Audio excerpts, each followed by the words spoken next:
नमस्कार, TV 27 news में आप सभी का स्वागत है। मैं हूं आपके साथ रचना मिश्रा। आप देख रहे हैं चैत्र नवरात्र पर हमारी खास पेशकश, जिसमें हम आपको मां के स्वरूप के साथ साथ उनकी पूजा के महत्व के बारे में भी बताते हैं। नवरात्रि के 8वें दिन मां महागौरी की आराधना की जाती है। नवरात्रि के 8वें दिन को दुर्गा अष्टमी भी कहा जाता है। पौराणिक मान्यता के अनुसार मां महागौरी का रंग एकदम गोरा है। गौर वर्ण की हैं वो, वहीं उनकी 4 भुजाएं हैं। मां महागौरी भगवान शिव की अर्धांगिनी हैं, इसीलिए भगवान शिव के साथ वो विराजमान रहती हैं। महागौरी की आराधना करने से समस्त मनोकामनाएं तो पूर्ण होती ही हैं, साथ ही समर्पित मां महागौरी की कृपा से जीवन साथी भी समर्पित मिलता है। मां महागौरी जो सफेद वस्त्र और आभूषण धारण करती हैं, मां अपने भक्तों को अन्नपूर्णा स्वरूप में सुख समृद्धि प्रदान करती हैं। उनका रूप उज्जवल, कोमल और श्वेत है। देवी महागौरी के हाथ में त्रिशूल और डमरू है, तीसरे हाथ में अभय और चौथे हाथ में वर मुद्रा है। मां महागौरी करुणा और दया की देवी मानी जाती हैं। आज के दिन का क्या खास महत्व है, किस तरह से करनी चाहिए मां की आराधना और किस तरह का लगना चाहिए मां को भोग, इन सभी बातों को जानेंगे। हमारे स्टूडियो में हमारे साथ मौजूद है इन सभी सवालों का जवाब देने के लिए आचार्य डॉक्टर धनंजय दुबे जी। आइए उनका स्वागत करते हैं। आचार्य जी, बहुत बहुत स्वागत है आपका हमारे इस खास कार्यक्रम में। धन्यवाद। आचार्य जी, सबसे पहले आपसे जानना चाहेंगे मां महागौरी, उनके नाम का क्या अर्थ है और क्या महत्व है? जी, देखिए, मां महागौरी के नाम का जो महात्म्य है अपने आप में तपस्या से भरपूर है, क्योंकि माता ने बहुत ही तपस्या की थी भगवान शिव को प्राप्त करने के लिए। और इनका जो वर्ण है इतना सफ़ेद कांति लिए हुए है, और सफ़ेद की वजह से मतलब गौर वर्ण है, तो गौर वर्ण की वजह से इनको महागौरी भी बोला गया है कि इनसे ज़्यादा कोई गोरा नहीं हो सकता। इनकी तुलना यहाँ तक कि चंद्रमा से की जाती है, शंख से की जाती है, कुंद के फूल से की जाती है। और माता की विशेषता, जैसे आज अष्टमी के नवरात्रों में महागौरी की पूजा होती है। महागौरी की पूजा से भक्तों की तमाम मनोकामनाएं पूर्ण होती हैं।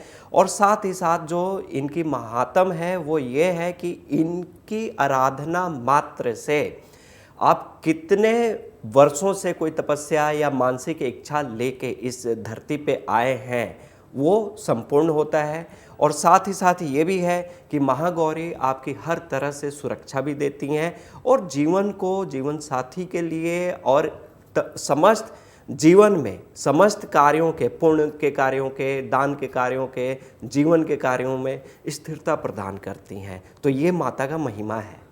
बिल्कुल, जाहिर सी बात है कि जिस तरीके से आपने बखान किया माँ की महिमा का, उम्मीद करते हैं हमारे दर्शक भी जान पा रहे होंगे कि महागौरी की महिमा किस प्रकार से है और किस प्रकार से माँ फल जो है वो प्रदान करती हैं। आचार्य जी, माँ की कृपा पाने के लिए किस तरीके से आराधना करनी चाहिए, क्योंकि देखा जाता है कि नवरात्रि के मौके पर लोग अलग अलग तरीके से माँ की आराधना करना चाहते हैं।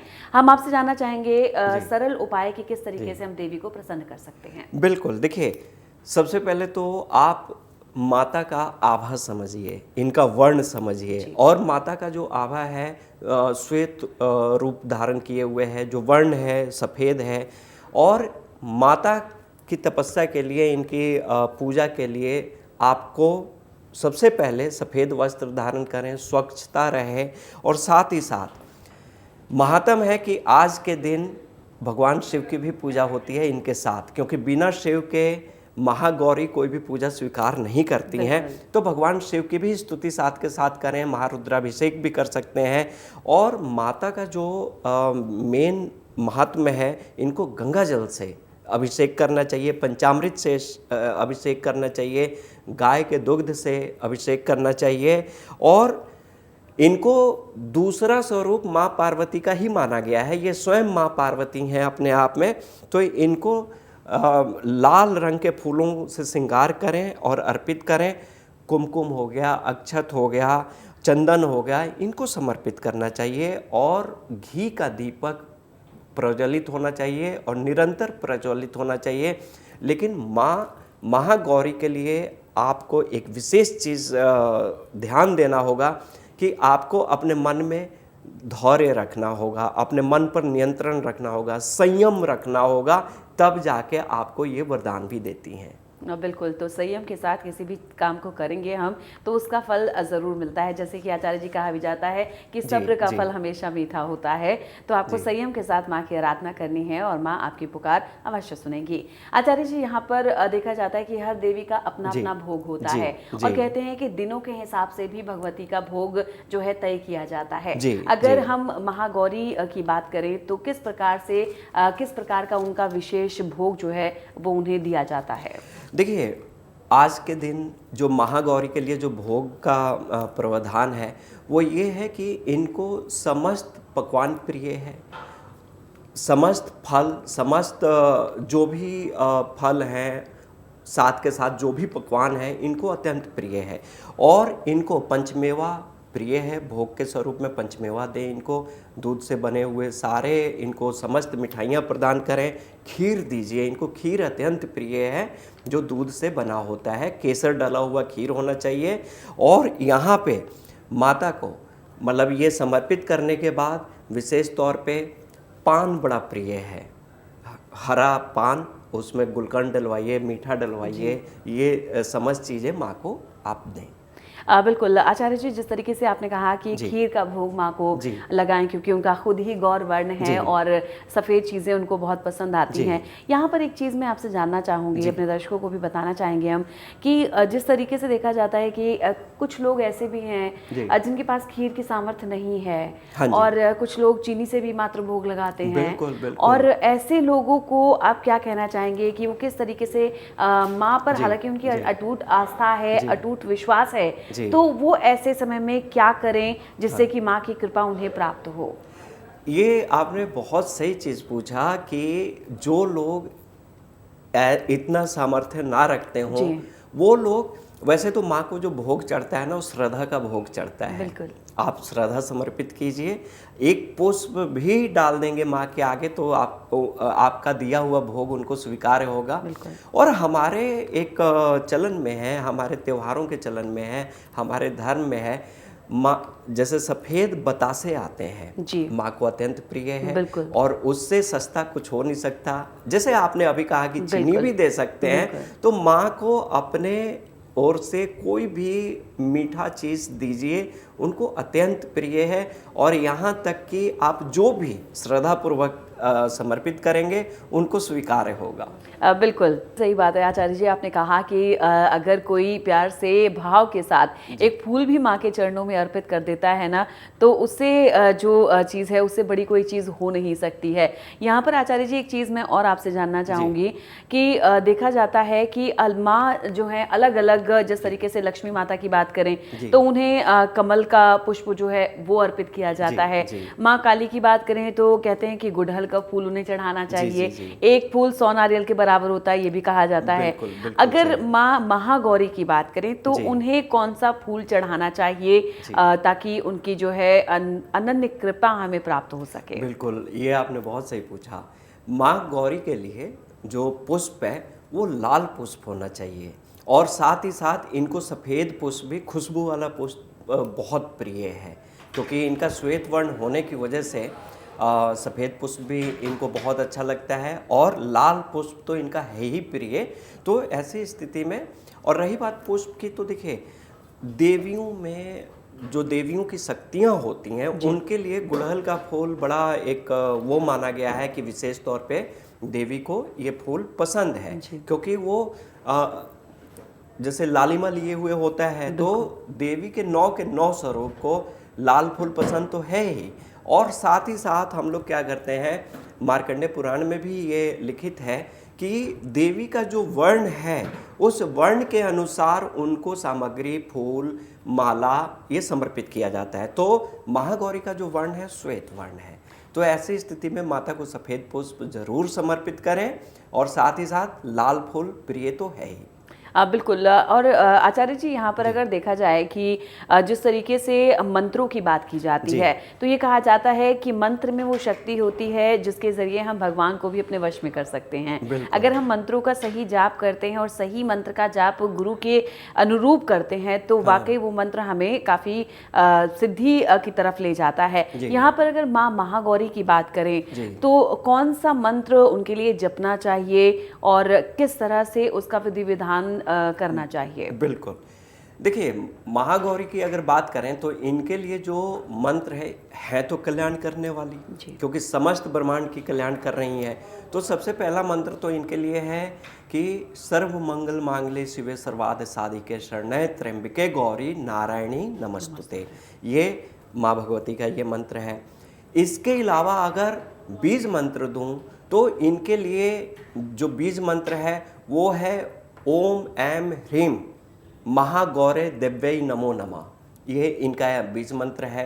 इस मंत्र से आप जाप करें। और एक और मंत्र है जो अपने आप में चमत्कारिक मंत्र है, और इस मंत्र का मार्कंडेय ऋषि ने खुद विवरण दिया है मार्कंडेय पुराण में।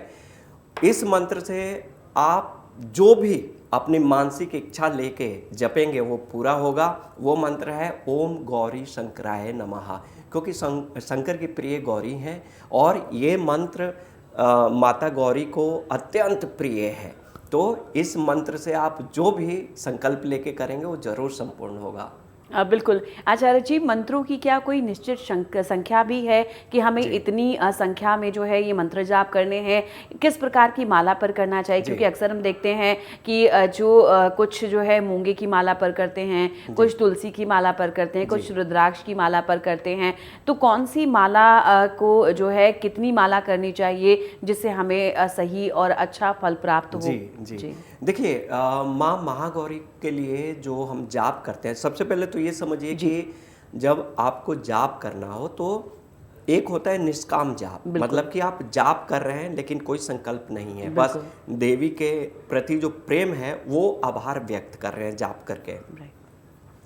तो एक वो जाप हो गया, रुद्राक्ष के माला पे करना चाहिए। दूसरा जाप हो गया संकल्पित जाप, कि जब आप संकल्प लेके जाप करते हैं तो ऐसी स्थिति में माला पे होगा और उसकी नियमित संख्या होगी कि आपको एक ही माला करना है कि 11 माला करना है कि 1000 माला करना है। ये निश्चित संख्या का आप संकल्प लेंगे कि मैं इतना करूँगा तो ही ये हो पाएगा। तो ऐसी स्थिति में मैं तो ये कहता हूँ कि जो ये महाउत्सव चल रहा है और माँ गौरी का दिन है, तो ऐसी स्थिति में हमें बहुत ही ज़्यादा अगर ज़रूरी हो, कोई संकल्पित आपकी मनोवांछित चीज़ है जो पूरा नहीं हो पा रहा है, तब तो संकल्प ले लीजिए, और नहीं तो चलते फिरते देवी की स्तुति करते रहिए। इनका नाम ही बहुत है। बिल्कुल। और ये भी कहा जाता है कि कलयुग में सिर्फ नाम ही है जो आपको भवसागर से पार लेकर जाएगा। आचार्य जी, अष्टमी की अगर बात करते हैं तो दुर्गा अष्टमी कहा जाता है, और कई लोग दुर्गा अष्टमी का व्रत आम दिनों में भी रखते हैं। नवरात्रि के मौके पर तो स्पेशल पूजा जो होती है वो होती है, लेकिन कुछ लोग आम तौर पर भी दुर्गा अष्टमी का व्रत रखते हैं। क्या इसकी अपनी कोई खास महत्वता है कि क्या कोई खास पूजन विधि है, या सिर्फ हम व्रत रखते हैं, माँ की जोत जलाते हैं, आरती करते हैं, सिर्फ यही हम करके माँ की जो कृपा है उसे प्राप्त कर सकते हैं? देखिए, नवरात्र में विधि पूर्वक है, क्योंकि नवरात्र में हम 9 देवियों की पूजा करते हैं, आह्वान करते हैं, तो यहाँ तो विधि चलेगा। दूसरा ये होता है कि हर महीने की एक अष्टमी आती है, उसमें जैसे आपने सही कहा कि अष्टमी का व्रत रखते हैं, तो ऐसी स्थिति में रखना चाहिए। अष्टमी के व्रत से क्या होता है कि बीमारी, रोग, भय, इन सब चीज़ों का नाश होता है। और दूसरा चीज़ ये है कि अष्टमी का जो हम वैसे व्रत रखते हैं, महीने में एक बार रखते हैं, तो ऐसे स्थिति में एक समय का भोजन आपको लेना पड़ता है, संध्या समय का, माता को भोग लगा के। और इसमें इस अष्टमी में महागौरी की पूजा जब करते हैं आप, तो ऐसी स्थिति में आपको कन्या पूजन भी करना चाहिए। बिल्कुल। पूरा स्वरूप है माता का, पूरा विधि विधान है, वो समस्त चीज़ आपको समर्पित करना पड़ता है। बिल्कुल। तो नवरात्रों में अगर आप व्रत रख रहे हैं, पूजा पाठ कर रहे हैं, तो जिस तरीके से आचार्य जी ने बताया उन बातों को ज़रूर फॉलो करें। आचार्य जी, आपने कन्या पूजन की बात की और वाकई कन्या पूजन जो है काफ़ी महत्व रखता है नवरात्रों में। जब आप व्रत रखते हैं तो किस तरीके से कन्या पूजन करें? क्या कोई मुहूर्त निश्चित किया है, मुहूर्त निश्चित है, या फिर हम जो है कन्या पूजन कभी भी कर सकते हैं? कैसे करें अष्टमी के दिन कन्या पूजन, आप हमारे दर्शकों को बताएं। देखिए, सबसे पहले तो मैं ये कहूँगा कि शक्ति का कोई मुहूर्त नहीं होता है। आप ये मानिए कि जैसे जो हम सांस ले रहे हैं ये शक्ति है, इसका कोई मुहूर्त नहीं है, जब नाम ले लीजिए। और रही बात अष्टमी के दिन जो कन्या पूजन करते हैं, तो इन लोगों को कन्या पूजन का विधान है यहाँ पे, क्योंकि आपने 8 देवियों की शक्ति का आह्वान किया है और कहा जाता है कि कन्याओं के रूप में वो शक्ति विराजमान रहती है, क्योंकि कन्या ही शक्ति का स्वरूप है। तो ऐसी स्थिति में कन्याओं के लिए घर पे उनका आगमन होता है, उनको निमंत्रण दिया जाता है और प्रसाद बनाया जाता है, हलवा पूड़ी चना, अपने हिंदुस्तान का मतलब ये प्रिय चीज़ है देवी के लिए। तो ऐसी स्थिति में जब कन्याएं आपके घर आती हैं तो आप क्या करें कि सबसे पहले कांसे के बर्तन में, पित्तल के बर्तन में उनका पैर पखारें, पैर धोएं और बाद में उन्हें तिलक करें, कलावा बांधें, उन्हें चुनरी समर्पित करें और उसके बाद उनको भोजन करवाएं। और भोजन करवाने के बाद कन्याओं को दक्षिणा स्वरूप भोजन दक्षिणा दिया जाता है। दक्षिणा स्वरूप आप नारियल दे दें, कुछ श्रृंगार का सामान दे दें और जो आपके मन में भाव है वो उनको दक्षिणा स्वरूप भेंट कीजिए। इससे काफ़ी लाभ होता है और उनका आशीर्वाद भी मिलता है। मतलब आप अपनी सामर्थ्य के अनुसार उनको जो आज के समय में कहा जाए तो गिफ्ट दे सकते हैं। दक्षिणा जो पैसों के रूप में हम देते हैं वो तो हमें देना ही है, अपनी सामर्थ्य के अनुसार कर सकते हैं। आचार्य जी, एक महत्वपूर्ण सवाल यहाँ पर ये उठ रहा है कि आजकल के समय में देखा जाए तो हॉस्टल लाइफ में भी लोग रह रहे हैं, पीजी में भी लोग रह रहे हैं, तो वो व्रत करते हैं, माँ की आराधना करते हैं, हालांकि चौकी नहीं लगा पाते हैं तो माँ के मंदिर में जाकर दर्शन कर लेते हैं, वहां पर पैसे दे देते हैं कि आप जो है अपनी जोत के लिए ये पैसा ले लीजिए, इस तरह से चीजें करते हैं। लेकिन वो लोग कैसे इस विधि विधान से कन्या पूजन कर पाएंगे? क्या उनके लिए कोई विकल्प है? क्या किस तरह के नियमों का पालन उन्हें कन्या पूजन के दौरान करना चाहिए? प्लीज आप जरूर बताएं। इसका विधान है जी। अब विधान क्या है कि देखिए, जो जिस स्थिति में रहता है उसी स्थिति की सामग्री को भेंट करता है। बिल्कुल। अब रही बात, जैसे जो लोग हॉस्टल में रह रहे हैं, जो पढ़ने वाले लोग हैं, नौकरी पेशा लोग हैं, तो आप लोगों के पास, जो पढ़ने वाले लोग हैं, आप लोगों के पास क्या धन है? विद्या है। तो आप विद्या के स्वरूप में कन्याओं में पेन हो गया, कॉपी हो गया, पेंसिल हो गया, बैग हो गया, बांटिए आप। ये भी एक प्रकार का माता का दक्षिणा है। आचार्य जी, एक सवाल ये जरूर मेरे जहन में आ रहा है कि आजकल देखा जाता है जब कन्याएं घर पर आती हैं तो कई बार क्या होता है कि उन्हें स्टील के बर्तन दिए जाते हैं और कई जगह पर प्लास्टिक की प्लेट्स चल रही हैं आजकल और उनमें खाना परोसा जाता है। और कई बार क्या होता है कि कन्याएं जहाँ पर पर्याप्त मात्रा में नहीं मिल पाती हैं तो छोटे छोटे टिफिन में हलवा पूड़ी ये सब चीज़ें पैक करके हम जाकर बाहर जाते हैं और मंदिर में जो कन्याएं होती हैं, आ रही होती हैं, उनको हम गिफ्ट कर देते हैं दक्षिणा के साथ में। तो ऐसा मैंने पढ़ा, क्योंकि मेरे जहन में ये बात आई, क्या किसी धातु का सामान देना उनके लिए मतलब हमारे लिए सही रहेगा? किस धातु का उन्हें सामान देना चाहिए? ये भी कहा गया कि प्लास्टिक की चीजें नहीं देनी चाहिए, स्टील के बर्तन नहीं देने चाहिए। तो इस कंफ्यूजन को आप दूर करें। जरूर। देखिए, मैं सबसे पहले तो ये कहूँगा कि प्लास्टिक का कोई भी सामान नहीं देना चाहिए। प्लास्टिक से अच्छा है कि आप जो पत्तों के दोने बने होते हैं वो दे दीजिए, वो शुद्ध है, प्राकृतिक है, लेकिन प्लास्टिक का ना दीजिए। स्टील का भी कोई वर्णन नहीं मिलता है, लेकिन समय अनुसार ये समय की देन है कि आदमी स्टील भी दान करता है जो उनके रोजाना उपयोग में रहता है। लेकिन मैं यहाँ पे प्लास्टिक का विरोध करता हूँ और प्लास्टिक का कहीं वर्णन नहीं है, बल्कि प्लास्टिक में देने से सारा किया हुआ पूजा अशुद्ध हो जाता है। तो प्लास्टिक तो देना ही नहीं चाहिए। या तो पेपर कप में दीजिए या फिर आप जो पत्तों के दोने आते हैं उनमें दीजिए, वो अच्छा है। और रही बात कि जैसे घर पे नहीं कर पाते हैं, मंदिर में जाके टिफ़िन बांट देते हैं, वो भी उचित है कि जहाँ पे जो बच्चे मिलें उन, क्योंकि हमें ऐसा नहीं है, हमें तो देवी का स्वरूप देखना है और जहाँ पे जिस स्वरूप में देवी मिली उनको समर्पित कीजिए, भाव से समर्पित कीजिए, ये अच्छा रहता है। बिल्कुल, यहाँ पर आप क्या दे रहे हैं क्या नहीं दे रहे ये कुछ मैटर नहीं करता है। यहाँ तक कि आचार्य जी, मैं समझ पा रही हूँ आपकी बात को कि आपके भाव कैसे हैं वो कहीं ना कहीं यहाँ पर बहुत ही ज़्यादा महत्व रखते हैं कि आप किस भाव से पूजा कर रहे हैं और किस भाव से कन्या पूजन कर रहे हैं। आचार्य जी, एक सवाल और यहाँ पर मैं जानना चाहती हूँ आपसे।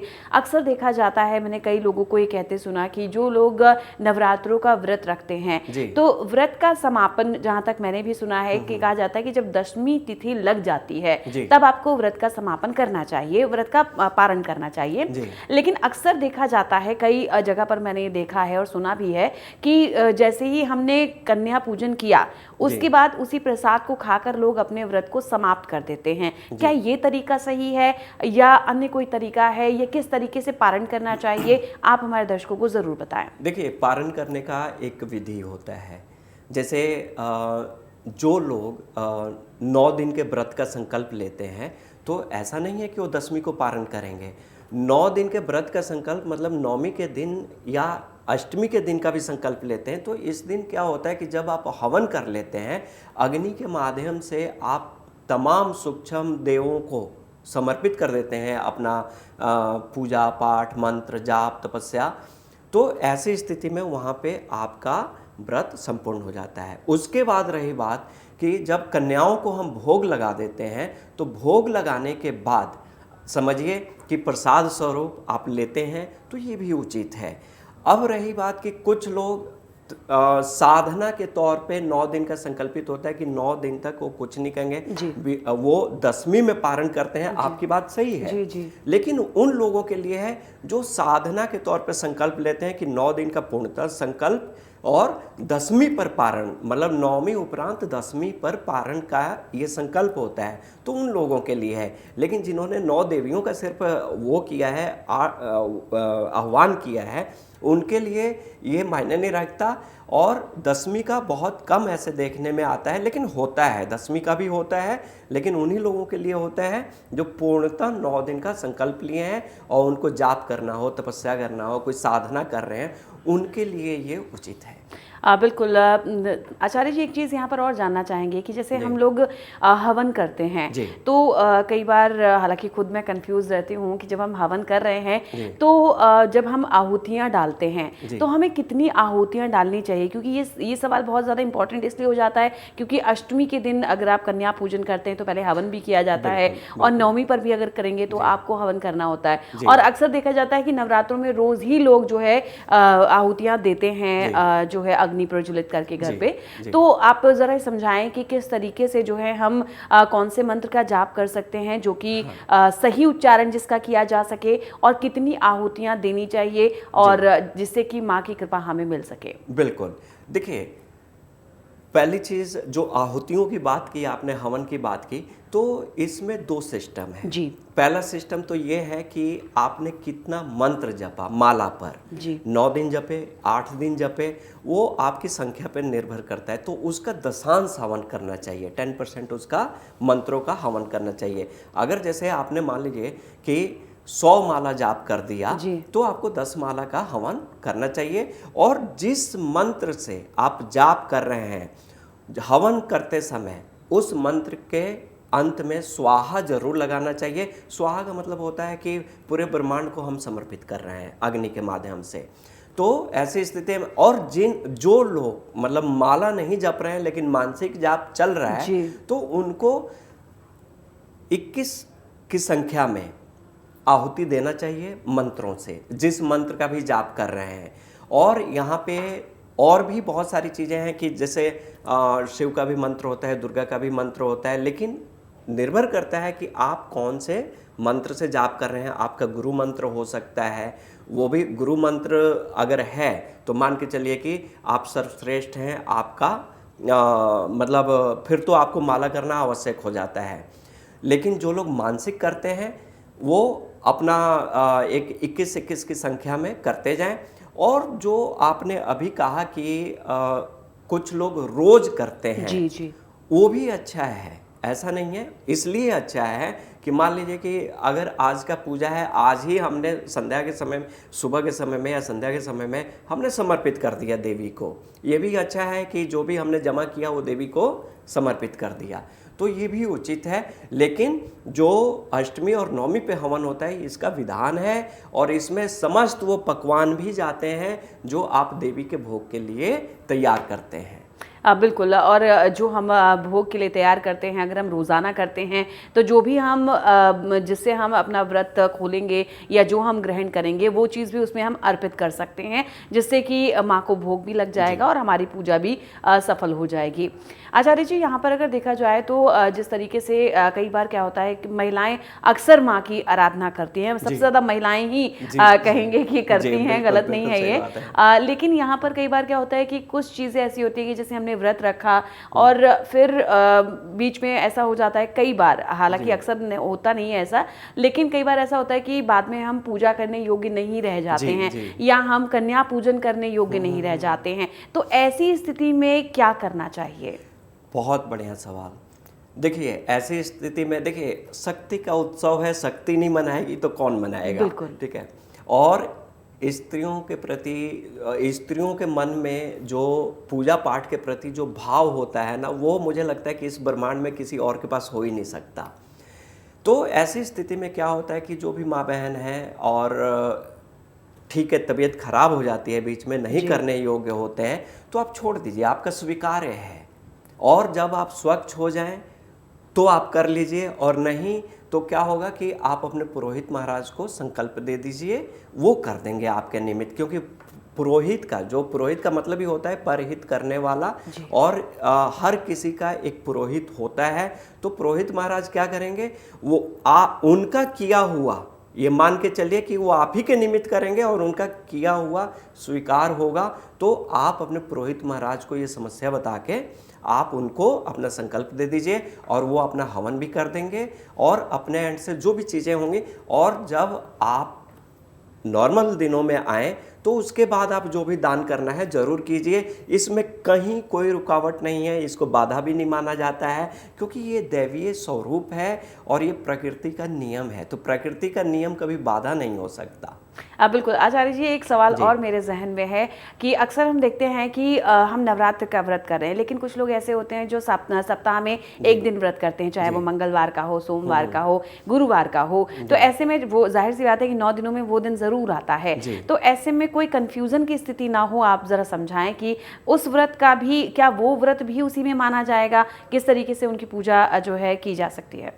देखिए, जैसे कुछ लोगों का होता है कि किसी ने मंगलवार का कर लिया, किसी ने बृहस्पतिवार, सोमवार, शुक्रवार व्रत करते हैं, ये आप बिल्कुल सही कह रही हैं। और इन लोगों के लिए तो और भी अच्छा है कि नवरात्रों के दिन में, मतलब आप समझिए कि जब पूरा शक्ति का प्रवाह होता है इस धरातल पे, उन दिनों में उनका वो व्रत तो होता ही होता है, और देवी का भी व्रत, तो ये मान्य होता है। ऐसा नहीं है कि मतलब ये दो अलग अलग चीज़ें हो गई, आप तो मतलब सुपर ब्लेस्ड हो गए इससे। बिल्कुल। तो आपको किसी भी तरह की चिंता करने की ज़रूरत नहीं है, क्योंकि आचार्य जी ने सभी चिंताओं का निवारण हमारे इस कार्यक्रम के जरिए कर दिया है। और आचार्य जी, इसी के साथ हम आपसे विदा लेना चाहेंगे। आप हमारे कार्यक्रम में आए, आपने संपूर्ण जानकारी दी और जितनी कन्फ्यूजन्स थी उन कन्फ्यूजन्स को भी दूर किया, इसके लिए आपका बहुत बहुत शुक्रिया। धन्यवाद। तो ये थे आचार्य जी, जिन्होंने बताया किस तरीके से, आचार्य डॉक्टर धनंजय दुबे जी, जिन्होंने बताया कि किस तरीके से आप अष्टमी के दिन महागौरी की आराधना कर सकते हैं, सरल तरीके से भी कर सकते हैं, विधि विधान से भी आप कर सकते हैं। जो लोग बाहर रहते हैं वो किस तरीके से माँ को अर्पित कर सकते हैं, चीज़ें किस तरीके से आराधना कर सकते हैं, ये सब कुछ हमारे इस कार्यक्रम के जरिए आपने जाना। इसी के साथ मुझे दीजिए इजाज़त। लगातार खबरों के लिए देखते रहिए TV 27 न्यूज़। नमस्कार।